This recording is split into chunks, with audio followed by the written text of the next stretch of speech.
Hello नमस्कार जय हिंद साथियों। कैसे हैं साथियों? और साथियों, सब लोगों की होली कैसी रही? होली का त्यौहार आशा करता हूँ कि सबका अच्छा बीता होगा और सबके साथ खुशियों के साथ मनाया गया होगा।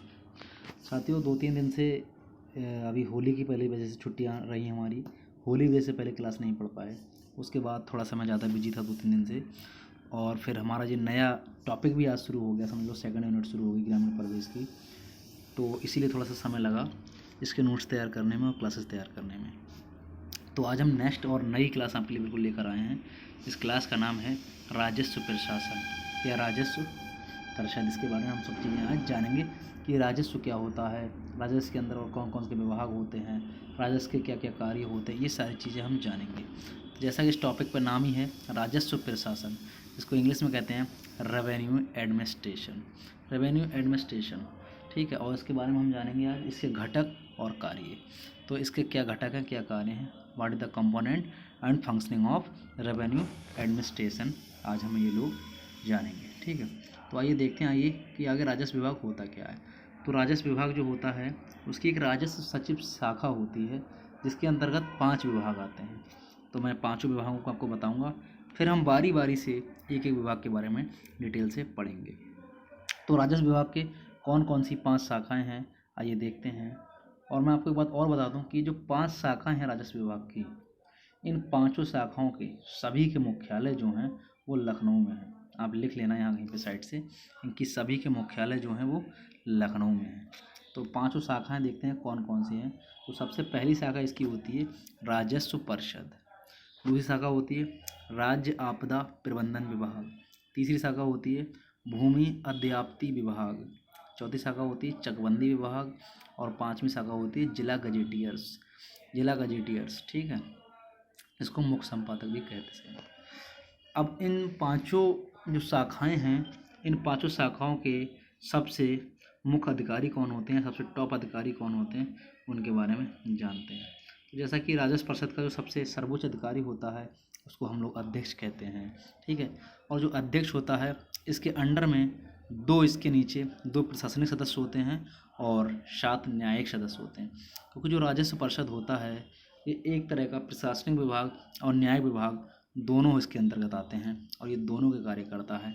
तो जो अध्यक्ष होते हैं उसके अंडर में 2 प्रशासनिक सदस्य होते हैं जो प्रशासन का विभाग देखते हैं और 7 न्यायिक सदस्य होते हैं जो न्यायिक का विभाग देखते हैं, ठीक है। तो अब दूसरी बात करते हैं राज्य आपदा प्रबंधन विभाग की। तो इसका जो मुख्य अधिकारी होता है उसको राहत आयुक्त कहते हैं, क्योंकि इस प्रबंधन विभाग का मुख्य कार्य ही राहत देना होता है। आगे हम डिटेल में पढ़ेंगे इन सब के बारे में। अभी सिर्फ ये जान लीजिए कि इन विभागों का सबसे मुख्य अधिकारी या सबसे टॉप अधिकारी कौन होता है। ये आईएएस लेवल के अधिकारी होते हैं ये, ठीक है, आईएएस होते हैं ये सब, आईएएस या सीनियर आईएएस। अगला है भूमि अध्याप्ति विभाग। तो इसका जो सबसे टॉप अधिकारी होता है उसको निदेशक कहते हैं। अगला है चकबंदी विभाग। तो चकबंदी विभाग का जो सबसे मेन अधिकारी होते हैं उनको कहते हैं चकबंदी आयुक्त। और लास्ट में जिला गजेटियर्स जो 5वां विभाग है इसका, उसका जो अधिकारी होता है उसको मुख्य संपादक कहते हैं, ठीक है। तो ये हो गया आपका जिला गजेटियर्स विभाग। अब जो चकबंदी आयुक्त होता है चकबंदी विभाग का, उसके अंडर में भी उसके 2 अधिकारी आते हैं जिनको कहते हैं अतिरिक्त संचालक चकबंदी या संयुक्त संचालक चकबंदी। तो ये 2 अधिकारी इसमें आते हैं। देखिए नोट में मैंने लिखा जो आपको बताया था अभी ऊपर कि इन 5 विभागों का जो मुख्यालय है वो लखनऊ में स्थित है, ठीक है। इस चीज़ को आप नोट कर लीजिएगा। अब सबसे पहले हम लोग बात करते हैं जो हमारा पहला विभाग है राजस्व विभाग का, जो पहली शाखा है जिसका नाम है राजस्व परिषद। तो सबसे पहले जानेंगे कि राजस्व परिषद क्या है, इसकी स्थापना क्या हुई, इसके सदस्य क्या क्या होते हैं। तो आइए धीरे धीरे जानते चलते हैं। तो अगर बात करते हैं इसकी स्थापना की, तो इसकी स्थापना 1831 में ब्रिटिश ईस्ट इंडिया कंपनी के शासनकाल में हुई थी। आप जानते हो उस समय हमारे देश में अंग्रेज़ों का शासन हुआ था, तो उस समय भी राजस्व लिया जाता था और राजस्व के बहुत अलग अलग तरीके थे। तो उस समय ही इसकी स्थापना हुई थी ब्रिटिश ईस्ट इंडिया कंपनी के शासनकाल में 1831 में। आप याद रखिएगा, क्योंकि बहुत सारी परीक्षाओं में हम कोई चीज़ पढ़ते हैं तो उसके इतिहास के बारे में भी अक्सर क्वेश्चन पूछे जाते हैं, ये मेरा एक्सपीरियंस रहा है। तो जो चीज़ भी हम पढ़ेंगे तो उसका थोड़ा बहुत हमारे लिए इतिहास भी पता होना चाहिए, ठीक है, तो पहला पॉइंट हो गया कि राजस्व परिषद की स्थापना 1831 में हुई थी। ठीक है, दूसरा पॉइंट देखो, ये तो आपको पता है कि इसका एक अध्यक्ष होता है, अंडरस्टूड बात है, इसको आप कहीं नोट कर लीजिएगा। चाहे और जो इसका एक अध्यक्ष होता है उसके अंडर में, तो इसमें 2 प्रशासनिक सदस्य बस 7 न्यायिक सदस्य होते हैं, यानी 2 होते हैं एडमिनिस्ट्रेटिव वाले और 7 होते हैं जुडिशरी वाले मेंबर राजस्व परिषद के। ठीक है, ध्यान रखना। अगली बात करते हैं, ये 14 अनुभागों के माध्यम से कार्य करती है, यानी जो राजस्व परिषद है इसके अंडर में 14 अनुभाग भी हैं, इस विभाग के अंदर भी और 14 विभाग हैं, तो उनके अंदर ये उनके माध्यम से ये कार्य करती है, ये 14 अनुभागों के माध्यम से कार्य करती है। अगला, राज्य स्तर पर ये सबसे बड़े राजस्व न्यायालय होता है। ठीक है, जो राजस्व परिषद है ये राज्य स्तर पर सबसे बड़ा राजस्व न्यायालय होता है। ठीक है, अगला, राजस्व परिषद का जो प्रमुख होता है वो अध्यक्ष होता है। ठीक है, इतनी बात समझ में आ गई आपकी? बहुत अच्छे से धीरे धीरे पढ़ा रहा हूँ और धीरे धीरे समझते चलिएगा, प्रश्न आपके यहीं से आएंगे। अब बात करते हैं राजस्व परिषद की संरचना की, इसकी संरचना कैसी होती है? तो भैया 2 तरह से होती है, एक प्रशासनिक विभाग और एक न्यायिक विभाग। जो प्रशासनिक विभाग है उसका मुख्यालय लखनऊ में है और जो न्यायिक विभाग है उसका मुख्यालय प्रयागराज में। देखो, न्यायिक की बात करें तो हमारा हाईकोर्ट उत्तर प्रदेश का जो हमारा हाईकोर्ट है उसकी एक बेंच लखनऊ में है, लेकिन मेन जो हाईकोर्ट है हमारा वो प्रयागराज में ही है। तो न्यायिक के ज़्यादातर जो हमारे विभाग हैं उनके सबके मुख्यालय प्रयागराज में ही है, क्योंकि सारे काम वहीं होंगे, क्योंकि हमारा न्याय विभाग सब कुछ वहीं रहता है, तो इसलिए ज़्यादातर न्याय विभाग के मुख्यालय जो है वो प्रयागराज में ही है। अब प्रशासनिक विभाग का इसका मुख्यालय लखनऊ में है। तो प्रशासनिक विभाग के इसके कार्य क्या क्या हैं? प्रशासनिक विभाग का पहला कार्य भू अभिलेखों का रख रखाव, यानी कि छोटे से लेकर बड़े स्तर तक के जो सारे भू अभिलेख हैं वो सारे यहाँ पर रख रखाव होंगे, इस डिपार्ट के अंतर्गत आएंगे। दूसरा, मालगुजारी, यानी मालगुजारी क्या होता है आप लोग जानते हैं? यानी जो मालगुजारी वो होता है जो राजस्व हमारा पूरे राज्य से लिया जा रहा है किसी भी रूप में, तो उसकी सारी जानकारी रखना मालगुजारी कहलाता है। तीसरा है अन्य देयों की वसूली, यानी कि अन्य देयों की वसूली का मतलब ये है कि राजस्व विभाग के अंतर्गत क्या क्या कितना कितना बकाया रह गया है, किस किस पे कितना कितना बकाया रह गया है देने के लिए राजस्व, तो उन सब चीज़ों की वसूली इसी प्रशासन विभाग के अंतर्गत आती है।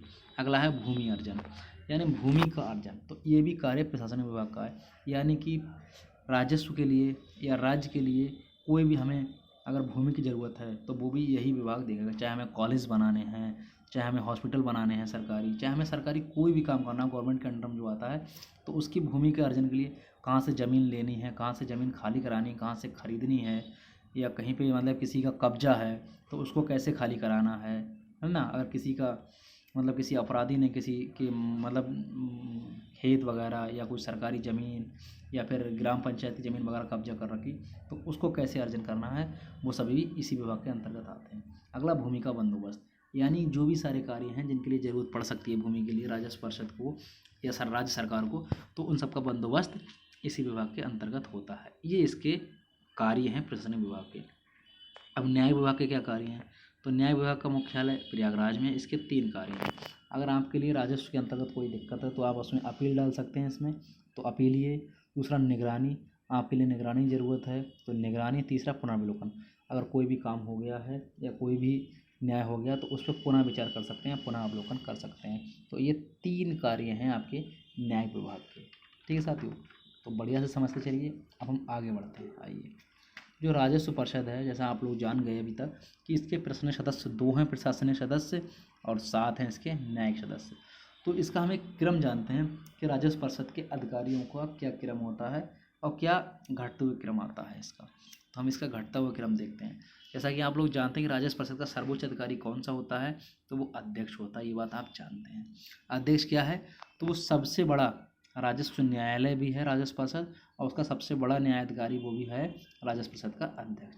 तो याद रखना, यहाँ पे राजस्व परिषद सबसे पहले नीचे लिखेंगे आप लोग, सबसे पहले आप लोग जानेंगे अध्यक्ष।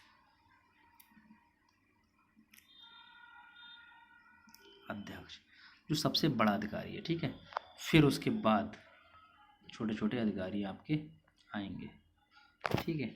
तो आइए देखते हैं बाकी लोगों को कि बाकी कौन कौन आएंगे। सबसे पहले राजस्व परिषद की बात करें तो सर्वोच्च जो होते हैं वो होते हैं मंडलायुक्त। मंडलायुक्त, उसके बाद आते हैं आपके अपर मंडलायुक्त, उसके बाद आते हैं आपके जिलाधिकारी जिसको डीएम या कलेक्टर बोलते हैं, उसके बाद आएंगे आपके अपर जिलाधिकारी जिसको एसडीओ या एसडीएम बोलते हैं, फिर आपके आएंगे उप जिलाधिकारी, ये भी वही हैं एसडीएम की पावर के हैं, फिर उसके बाद आएंगे आपके तहसीलदार, फिर उसके बाद आपका आएगा नायब तहसीलदार। जो नायब तहसीलदार होता है, ये डैश करके देखिए लिख रहा है यहाँ पे, सबसे छोटा राजस्व न्यायालय। जो नायब तहसीलदार है, यहाँ से ही आपका न्याय शुरू हो जाता है। अगर आपके गांव की कोई दिक्कत है, किसी ने आपकी ज़मीन कब्जा रखी है या किसी ने आपकी ज़मीन पे अवैध कब्जा कर रखा है या आपका मकान किसी ने कब्जा रखा है, तो उसके लिए अगर आप शिकायत करने जाएंगे और उसका जो न्याय करेगा, तो उसका सबसे छोटा जो राजस्व अधिकारी है वो नायब तहसीलदार है। इसमें होता है सबसे बड़ा कौन है, तो सबसे बड़ा है आपका राजस्व परिषद का अध्यक्ष जो मंडलायुक्त के समीप बैठता है या उसके बराबर होता है, और सबसे छोटा कौन है, नायब तहसीलदार। ठीक है, इसके बाद राजस्व निरीक्षक। जो राजस्व निरीक्षक कौन होते हैं, जिसको हम लोग कानून को बोलते हैं, और इसके बाद राजस्व लेखपाल। तो साथियों ये थी राजस्व विभाग की एक यूनिट पूरी। जो सबसे छोटा पद है इसका राजस्व लेखपाल, और ऊपर बढ़ते बढ़ते बढ़ते राजस्व परिषद का टॉप अधिकारी मंडलायुक्त तक होता है। ठीक है, सबसे बड़ा राजस्व न्यायालय राजस्व परिषद का अध्यक्ष होता है, ये बात देखिए यहाँ पर लिखी हुई भी है। तो ये तो हो गया हमारा राजस्व विभाग। अगर हम बात करें अब दूसरा चकबंदी विभाग की, तो आइए चकबंदी विभाग के बारे में थोड़ा सा जान लेते हैं। तो अभी हम लोग पढ़ रहे हैं स्पेशली जो वैकेंसी अभी आई हुई है वो राजस्व विभाग की आई हुई है, राजस्व लेखपाल की आई हुई है, लेकिन चकबंदी विभाग क्या होता है ये भी थोड़ा जानना जरूरी है, क्योंकि चकबंदी के क्या क्या कार्य हैं, चकबंदी के क्या अधिकारी हैं, ये सब हम लोग आइए जानते हैं और थोड़ा सा चकबंदी का इतिहास भी जानेंगे। तो चकबंदी विभाग के प्रमुख कौन होते हैं, वो चकबंदी आयुक्त होते हैं। ठीक है, इसमें क्या क्या होता है, चकबंदी आयुक्त के अंडर में भी दो अधिकारी होते हैं, एक अतिरिक्त संचालक चकबंदी और दूसरा संयुक्त संचालक चकबंदी। ये इसके अंडर में रहते हैं और ये तीनों मिलकर इस पूरे विभाग को चलाते हैं। ये तीनों मान के चलिए ये चकबंदी विभाग के सबसे सर्वोच्च अधिकारी होते हैं। अब इसका क्रम जानते हैं कि इसमें विभाग में कौन कौन से अधिकारी आते हैं। तो सबसे ऊपर आते हैं चकबंदी आयुक्त, उनके बाद आते हैं जिला संचालक चकबंदी, उसके बाद आते हैं उप संचालक चकबंदी, और उसके बाद आते हैं आपके सहायक चकबंदी अधिकारी, उसके बाद आते हैं आपके चकबंदी कर्ता, सहायक चकबंदी अधिकारी के बाद चकबंदी कर्ता जिसको कहते हैं कानून वो, और उसके बाद आते हैं आपके चकबंदी लेखपाल। चकबंदी लेखपाल के बारे में आप जानते हैं, चकबंदी लेखपाल सबसे अच्छा पद है। इनका कब काम होता है फील्ड में, जब कहीं गांव में कहीं चकबंदी हो रही है, कहीं सरकार चकबंदी करा रही है या कोई अच्छी चकबंदी करा रहा है, तभी ये लोग जाते हैं निकल के फील्ड में। नहीं तो इनके लिए सिर्फ और सिर्फ तहसीलों में या ब्लॉकों में या इनके लिए सिर्फ और सिर्फ ऑफिस में ही काम रहता है, बाकी ये पूरी साल बेचारे फील्ड पे नहीं जाते हैं। तो चकबंदी लेखपाल की जॉब बहुत ही अच्छी है। अगला, अब चकबंदी के बारे में थोड़ा सा इतिहास जान लेते हैं हम लोग अपने उत्तर प्रदेश का।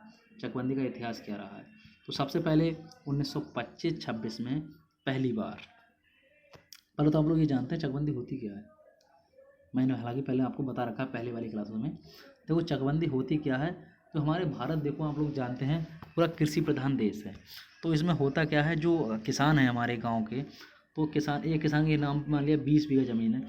अब उसके 20 बीघा ज़मीन 10 टुकड़ों में बटी हुई है, जहाँ तहाँ कहीं कोई आधा बीघा खेत है, कहीं 2 बीघा खेत है, कहीं 4 बीघा खेत है, छोटे छोटे टुकड़ों में उसकी इधर उधर बिखरी पड़ी है ज़मीन। अब उन ज़मीनों की वजह से उसको बहुत सारी दिक्कत हो रही है। भाई उसको अगर ट्रैक्टर ले जाना है तो पहले वो उस खेत पे ले जाएगा, फिर उस खेत के बाद उस खेत पे ले जाएगा। ऐसे अगर उसको खेत में पानी लगाना है तो बेचारा आज इस खेत पे जा रहा है, कल उस खेत पे जा रहा है, परसों उस खेत पे जा रहा है, तो उसको बहुत ज़्यादा दिक्कत होती है उधर जाने में। अब चकबंदी क्या होती है, तो जो उसके जो खेत के टुकड़े हैं या जो इधर उधर फैले हुए टुकड़े हैं, उन सबको इकट्ठा करके एक ही खेत बना देना या बड़े बड़े 2-1 खेत बना देना, वही चकबंदी कहलाती है। ये होती है चकबंदी। फिर उससे क्या होगा, किसान एक बार खेत पे भराई करने गया तो बस एक ही खेत से उसके साथ में सारे खेत भर जाएंगे, एक बार ट्रैक्टर से जुताई करने गया तो उसके सारे खेत जुत जाएंगे, तो इससे किसानों को बहुत ज़्यादा राहत मिलेगी, इसीलिए चकबंदी लाई गई। आप चकबंदी का इतिहास आइए जानते हैं। सबसे पहले सन 1925-26 में पहली बार 1925-26 में पहली बार चकबंदी सहकारी समितियों के माध्यम से शुरू हुई। आपसे पूछ लेंगे कि सबसे पहली बार चकबंदी किसके माध्यम से आई, तो सहकारी समितियों के माध्यम से 1925-26 में आई।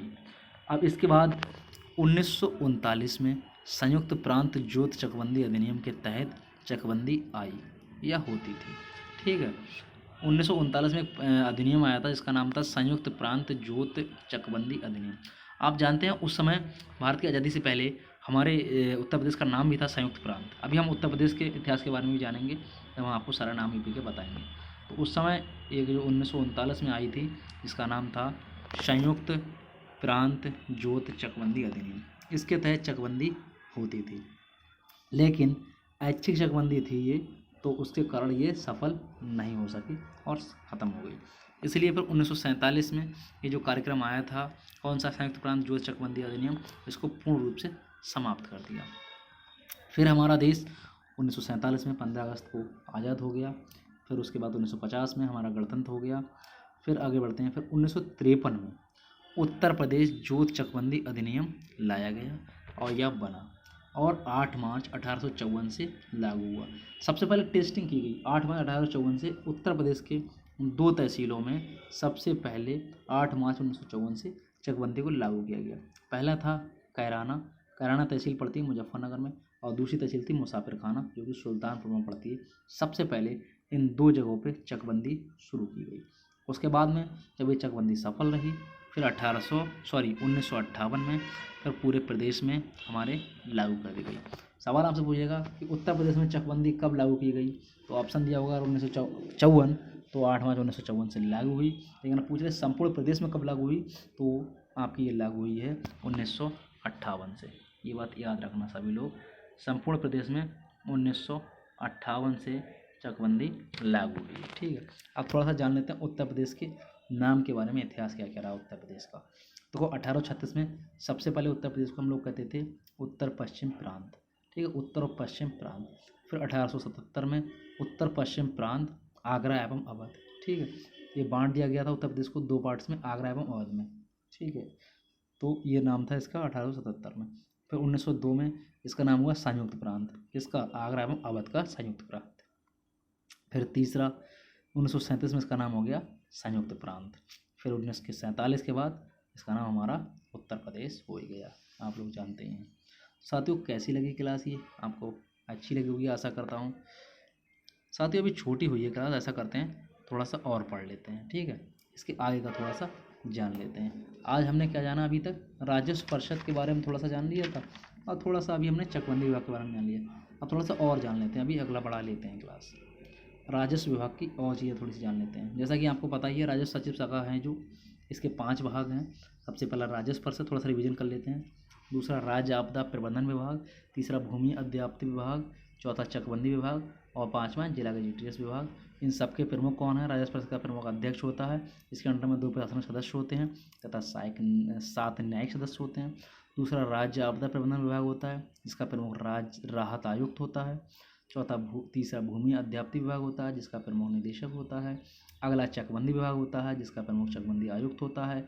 उसके अंडर में 2 और अधिकारी होते हैं, एक कहते हैं अतिरिक्त संचालक चकबंदी और दूसरा संयुक्त संचालक चकबंदी। अगला जिला गजेटियर्स होता है, जिसका हेड मुख्य संपादक होता है। ये चीज़ें हम लोग जान ली थी अभी। अब इसके बाद में अगला पॉइंट पढ़ते हैं, अगला विभाग पढ़ते हैं राज्य आपदा प्रबंधन विभाग। ठीक है, ये दूसरा विभाग है, इसके बारे में थोड़ा सा जान लेते हैं। इसका प्रमुख कौन होता है, तो इसका प्रमुख होता है राहत आयुक्त। इसका कार्य क्या क्या होता है, तो वो राहत आपदा प्रबंधन विभाग, जैसा कि नाम से क्लियर होता है, तो इसका काम क्या होगा, इस विभाग का काम होगा आपदा प्रबंधन करना। यानी अगर कोई भी आपदा आ रही है हमारे राज्य में, तो उसके लिए कैसे निपटें या कैसे उसका प्रबंधन करें, तो उसका सारा कार्य कौन करेगा, तो उसका सारा कार्य राज्य आपदा प्रबंधन विभाग के ही अंडर में आएगा। इन्हीं के अंडर में ये कार्य सारे किए जाएंगे, किसके, राज्य आपदा प्रबंधन विभाग के अंडर में सारे कार्य होंगे। ठीक है, तो इसका प्रमुख होता है राहत आयुक्त। इसके कार्य क्या क्या हैं देखते हैं, आइए। आपदा प्रबंधन की योजना तैयार करता है एवं आर्थिक सहायता प्रदान करता है। अगर कोई भी आपदा आ रही है हमारे यूपी में या आने वाली है, तो उसके प्रबंधन की योजना तैयार करेगा और उसके बाद में आर्थिक सहायता भी प्रदान करेगा। पता चला कहीं बाढ़ आ गई, किसी की फसल नष्ट हो गई या कहीं पे आग लग गई, तो उस सब के लिए आर्थिक सहायता भी ये प्रदान करता है। अब बात करते हैं कि विभाग किसके अंडर में आता है, तो यहाँ पे लिख लेना एक पॉइंट और भी साथियों, कि जो राज्य आपदा प्रबंधन विभाग है ये राजस्व विभाग के अंतर्गत ही आता है। तो प्राकृतिक आपदा कौन कौन सी हैं, तो ये जो प्राकृतिक आपदाएं इसमें लिखी हैं, ये वो प्राकृतिक आपदाएं हैं जो उत्तर प्रदेश में आती हैं। उत्तर प्रदेश में कौन कौन सी प्राकृतिक आपदाएं आती हैं, या प्राकृतिक आपदा जहाँ हेडिंग पड़ी है इसके ब्रैकेट में आप लिख लेना कि उत्तर प्रदेश में आने वाली प्राकृतिक आपदाएं।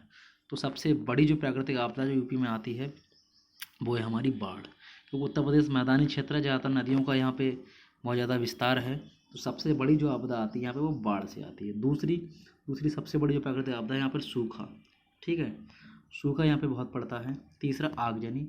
आगजनी दो तरह से होती है, एक तो प्राकृतिक आगजनी होती है, अपने आप प्रकृति में आग लग जाती है जंगलों में, और दूसरी होती है जो मनुष्यों के द्वारा लगाई जाती है। तो ये आगजनी दो प्रकार की होती है।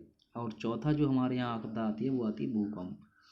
तो भूकंप देखो, यूपी के कुछ ज़िले हैं जो जोन 4 में आते हैं, जोन 4 में आते हैं।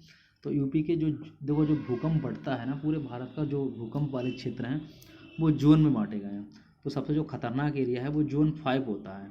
तो जोन 5 क्या है, तो जोन 5 में यूपी का कोई भी ज़िला नहीं आता है।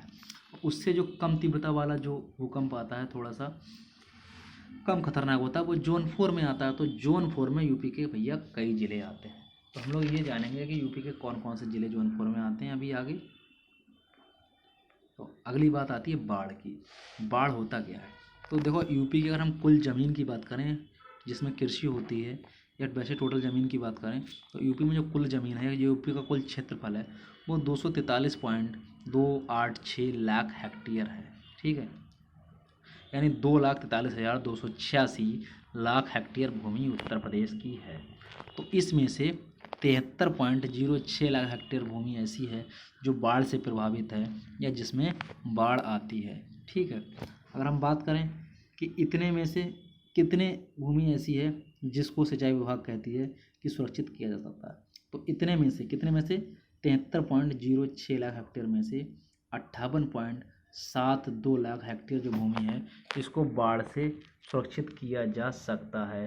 किसके अनुसार ये बात कही है सिंचाई विभाग ने। सिंचाई विभाग ने कही है कि टोटल जो भूमि है 73.06 लाख हेक्टेयर जो बाढ़ से प्रभावित है, इसमें से 58.72 लाख हेक्टेयर भूमि को बाढ़ से सुरक्षित किया जा सकता है सिंचाई विभाग के अनुसार। लेकिन हम लोग सब जानते हैं कि हम कितने निकम्मे हैं और हमारे जो सरकारी ये डिपार्ट हैं ये कितने निकम्मे हो चुके हैं, ठीक है, सब हरामखोर हैं। तो कोई भी इसके लिए इतना ज़्यादा कदम नहीं उठाता है कि ये 58.72 लाख हेक्टेयर भूमि को बाढ़ से सुरक्षित बचाया जा सके, ठीक है।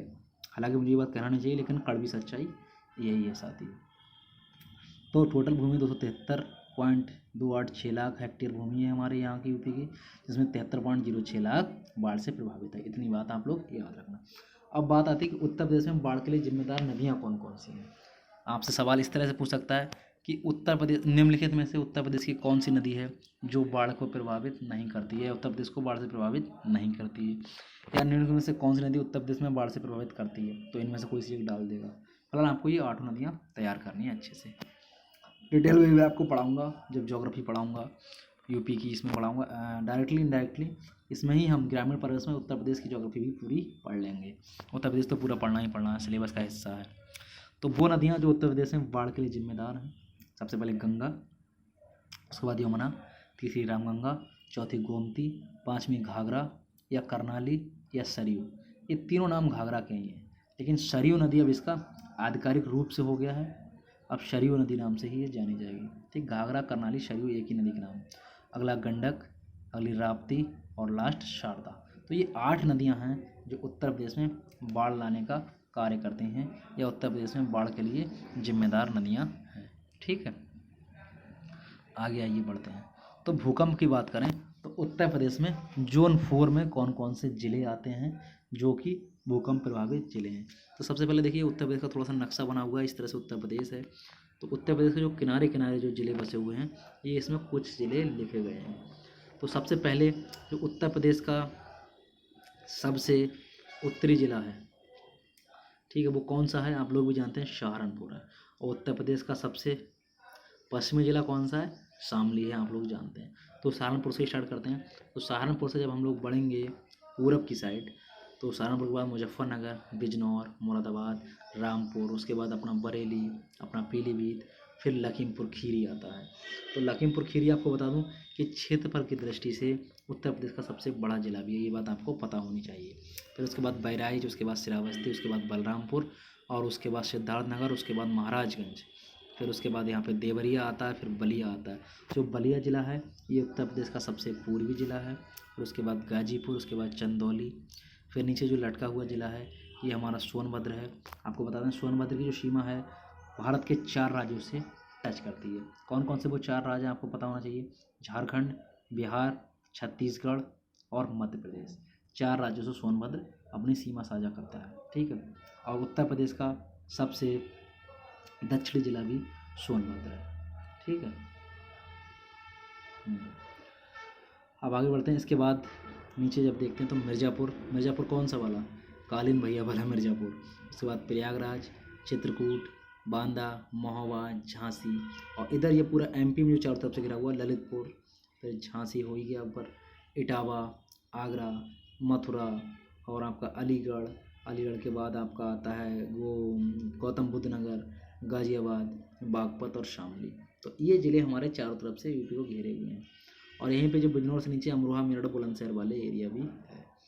तो इनमें से बात आती है कि इतने ज़िले हैं ये हमारे, तो इनमें से जोन 4 के ज़िले कौन कौन से हैं, ठीक है। सवाल आपसे यही आएगा कि जोन 4 के अंतर्गत कौन कौन से ज़िले आते हैं उत्तर प्रदेश के, या कौन से नहीं आते हैं। जोन 4 क्या होता है? जो भूकंप वाला क्षेत्र है, ठीक है, इतना ध्यान रखना। बाकी भूकंप कैसे आता है ये सब ज्योग्राफी में पढ़ाया जाता है।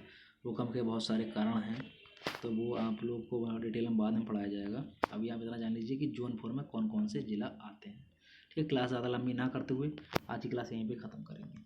तो जोन 4 के क्लास जो जनपद हैं वो देखिए कौन कौन से उत्तर प्रदेश के।